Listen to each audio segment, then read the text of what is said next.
Grabe ang mga nangyayari ngayon sa ating kapaligiran. Alam nyo, usually kapag katapos ng eleksyon, pag natapos ang eleksyon, karaniwan bumabagsak talaga lahat ng mga ng mga YouTube channels.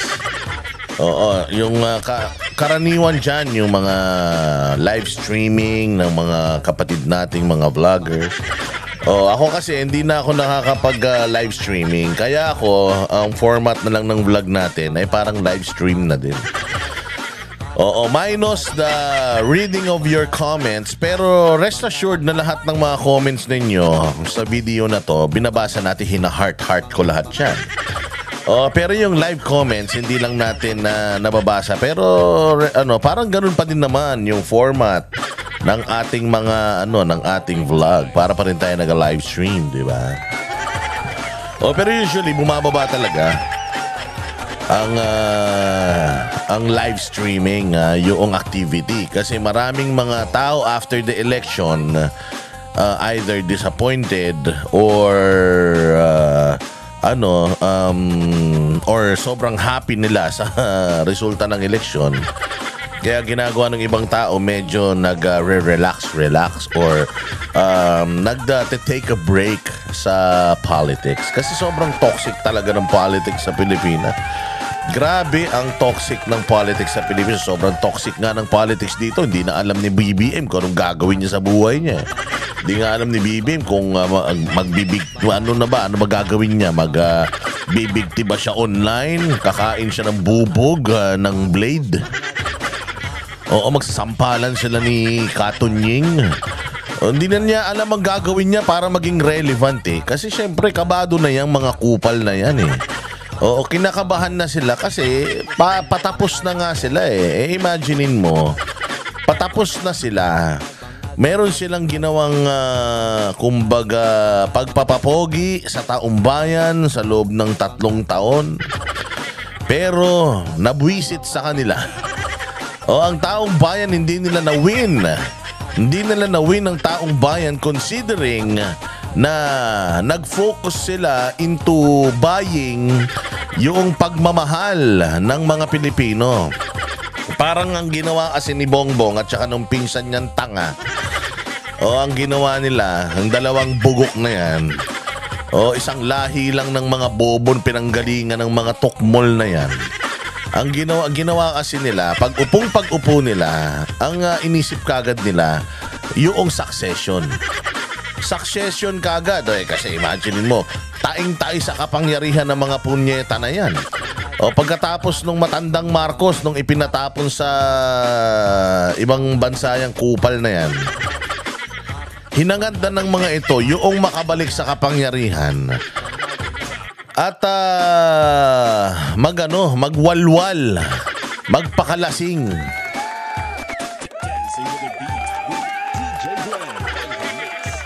Yan ang gustong gawin ng mga hinayupak. Kaya pag-upo nila, iniisip nila kagad yung succession. Nakuha na nila ulit yung kapangyarihan at sa tagal nilang nawala sa kapangyarihan, gusto nila na i-manipulate at gawing kanila na. Habang unti-unti naman silang pinapasok ng mga komunista dahil syempre, balitang-balita kasi na yung mga liberal na yan, talagang mga komunista yan. Ang pinuno talaga ng komunismo sa Pilipinas, dalawa, hindi lang si Joma Sison. Pati si Ninoy Aquino ay pinuno yan ng komunismo sa Pilipinas. Yan ang nagpakalat ng komunista. Siyempre, basta may dilawan tae sa gobyerno, ibig sabihin namamayani muli ang mga komunista sa gobyerno. Nung panahon ni Pinoy, puros mga dilawan tae yan, talagang komunista yan, anak ng komunista yung presidente. Pagkatapos nun, nung naging si Pangulong Rodrigo Duterte, unti-unti nangawala yung mga komunista na yan. As in, talaga, 8 diretso sa inidoro talaga. As in, walang komunista dyan sa Ang natira lang na komunista dyan, si Risa Ontiveros, na talaga namang nag-ano yan, dahil nanligaw yan sa mga Duterte, hindi ba? Yung ni-reveal ni Inday Sara na laging talo yung si Bukbok eh. Laging talo yan si Bukbok. Ngayon, balita ko, dahil nga nakabalik yung dalawa niyang kasamaan, hindi kasamahan. Nung nakabalik yung kanyang dalawang kasamahan sa kasamaan, feeling nila unti-unti nang bumabalik ang mga dilawang tae at lumalakas na naman ang puwersa ng komunismo sa Senado. Pero mukhang si Ma'am Aquino mukhang ayaw na. Pero alam natin, pero hindi natin alam kung talaga bang yan ayaw na ma-incorporate sa mga bulok na mga liberal dahil hindi na siya liberal party, lumipat na siya ng partido. Pero alam natin na yung utak niyan, ano pa rin, bulok pa rin ang utak niya kahit naman magpalit ka ng partido, bulok pa rin yan. At saka kita mo naman, hindi naman talaga dapat nanalo yan. Tinan mo boto niyan, 17 million lang. 16 million lang yung boto. Mantakin mo, ang boto ni Bongo nasa 27 million. Tapos ang boto nung sumunod kay Bongo na number 2 niya, number 2, wala pang 20 million. Kaya alam mo talagang may kabulastugan eh. But anyways, balikan natin yung kabulastugan. So yan ang ginawa ng mga administrasyon kasi kasama nung pinsan niyang Ugok. Pero alam mo, may bali-balita na may bago daw Supremo. May bago daw Supremo ang mga komunista. Yung mga terorista, may bagong Supremo. Yung Supremo daw nila medyo mataba. Medyo malaking tao. Patay gutom sa kapangyarihan. At laging walang kalaban. Bahala na kayo kung sino ang isipin nyo. Pero yan daw ang bagong Supremo ng mga salot sa lipunan.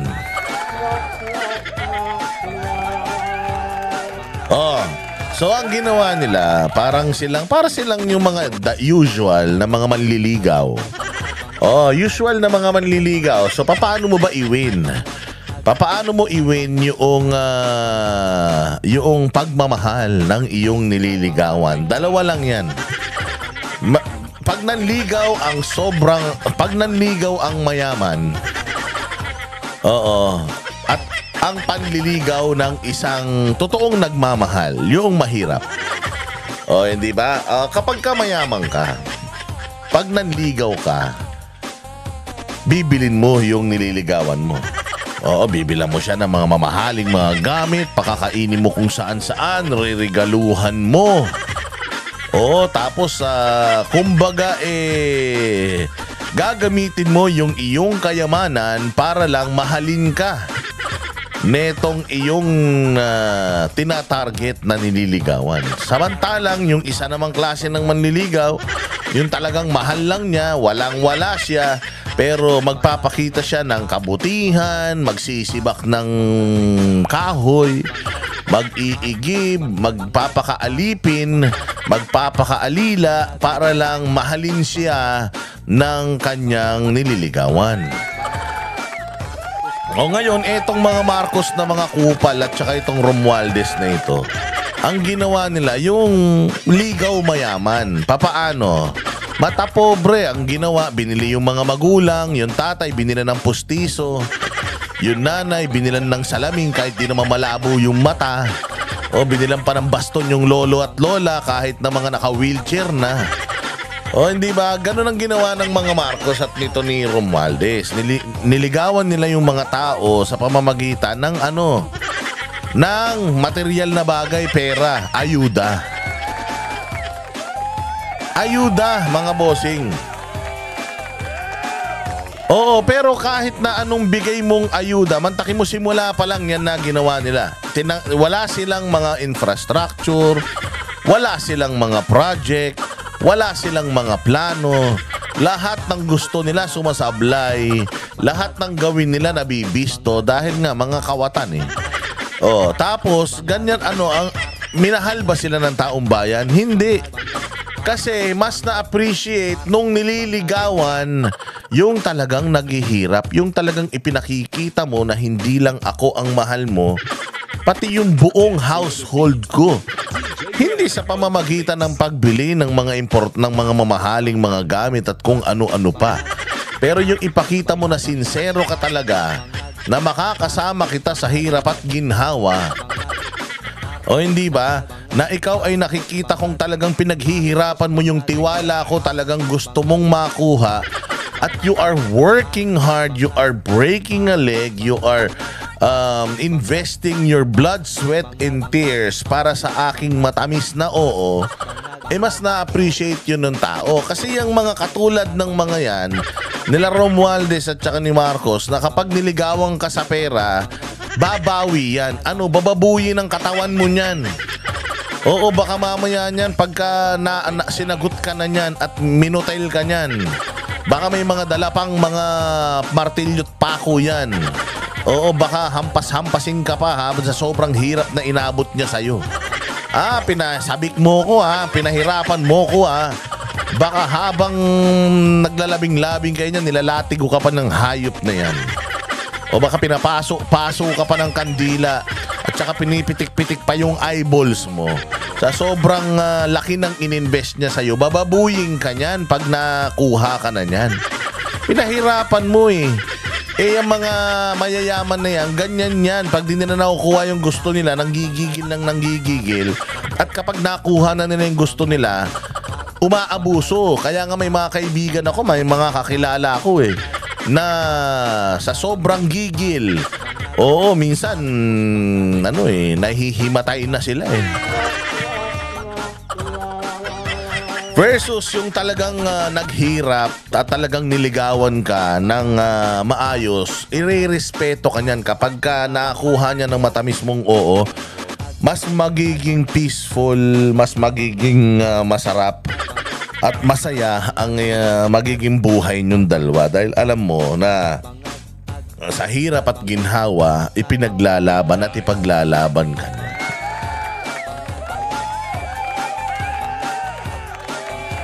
Ayan, ganyan ang ginawa ng mga Marcos sa atin. Kaya ngayon, sa pagkatapos ng 3 taon mga bossing, wala na silang magawa. Tangina, sabi nila naubos na lahat. Alam nyo ba mga bossing na ang hinihingi nila na budget natin for 2026 ay putang inang yan ngayon 6 trillion. Doble yun from last time. 6 trillion doble yun. Alam mo ba hinihingi na nila sa susunod 11 trillion na?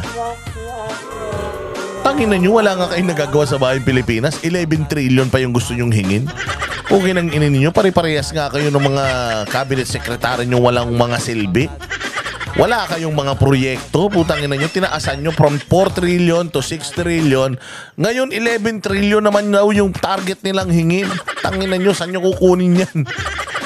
Bagsak nga tayo sa ekonomiya. Alam nyo ba na naungusan na tayo, putang ina niyan, naungusan na tayo ng Cambodia. Hayop na yan yung bansang Cambodia, napapakinggan ko nga lang yan sa mga history books. Isa sa mga bansa sa Southeast Asia na putang ina ba, alam mo yung kahit bayaran ka, hindi mo pupuntahan. Pero alam mo ba ngayon na ang layo na nila sa atin? Alam mo ba na 20 times na mas mabilis ang internet nila sa atin? Putang ina, may internet pala dun. Sipin mo yan, Cambodia.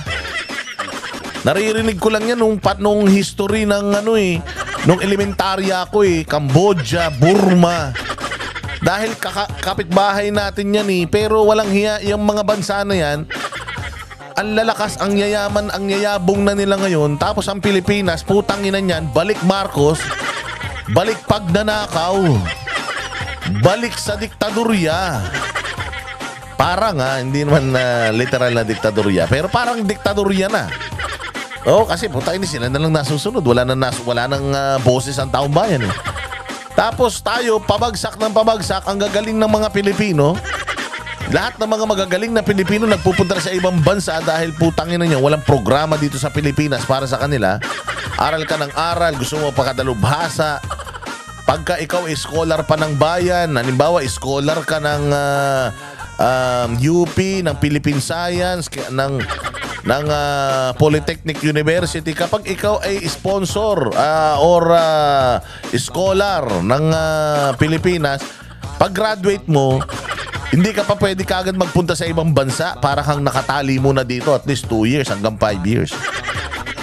Dahil na pinag-aral ka ng gobyerno. Pinag-aral ka ng gobyerno pero wala namang programa yung gobyerno pag-graduate mo. Utang na, sa call center ka rin babagsak. O kung di ka mo bumagsak sa call center, puta, magtinda ka ng ventilador sa SM. Oo, kaya magputa, yung iba dyan, nagpaparis na lang eh. Dahil sa sobrang liit ng sweldo. I mean, may mga ganun tayong polisiya, may mga ganun tayong kabalbalan, pero putya yan, wala naman talaga silang proyekto para sa mga pinag-aaral nila sa gobyerno. O hindi ba? Yan yung isang problema natin. Magaling lang tayo sa plano, pero wala talaga tayo sa execution. Kita mo yung ibang mga bansa, Burma. O ayan, tinan mo yung Cambodia. Pucha, lumindol pa dyan noon nakaraan. Pero kita mo, ang grabe yung Cambodia, yung ginagawa nilang airport. Naku po, yung ginagawa nilang airport, pag sama-samahin mo lahat ng airport sa Pilipinas, hindi pa rin tayo ubra. Yung airport natin, paatras eh. Putangin lang yan eh. Imbis na paganda, papangit ng papangit.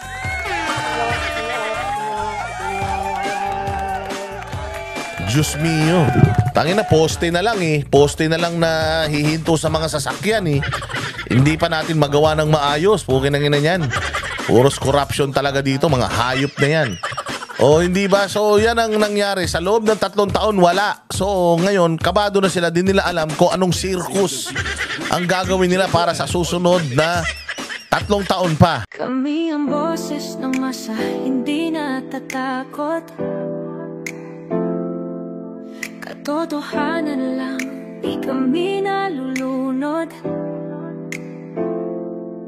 Walang bahid ng sismis, lahat ay totoo. Kahit sino ka pa, pag mali ka babanatan ka. Walang pinipili kulay, wala kaming kinikilingan. Basta para sa bayan, kami lalaban. Pag tama palapakan, pag mali banatan. Di matitinag, di matatakot, para sa bayan tuloy ang sigaw. Sa harap ng kamera, walang halong takot. Mga baluktot, lahat kayo'y tutumba. Ang hustisya at totoo, yun lang ang mahalaga.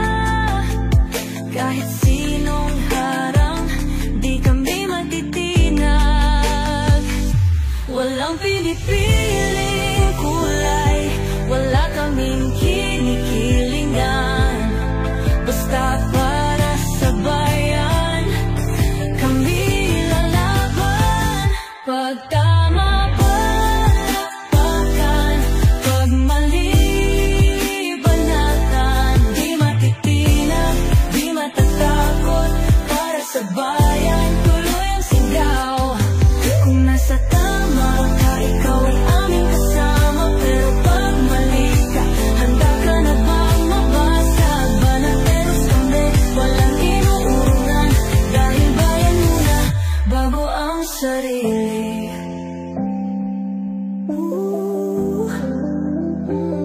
Bago ang sarili.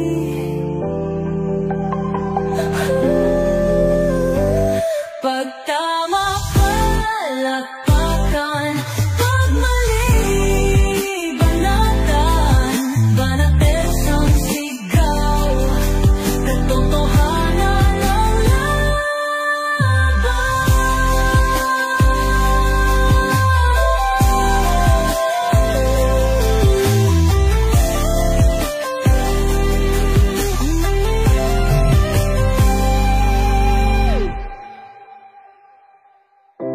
Sa harap ng kamera, wala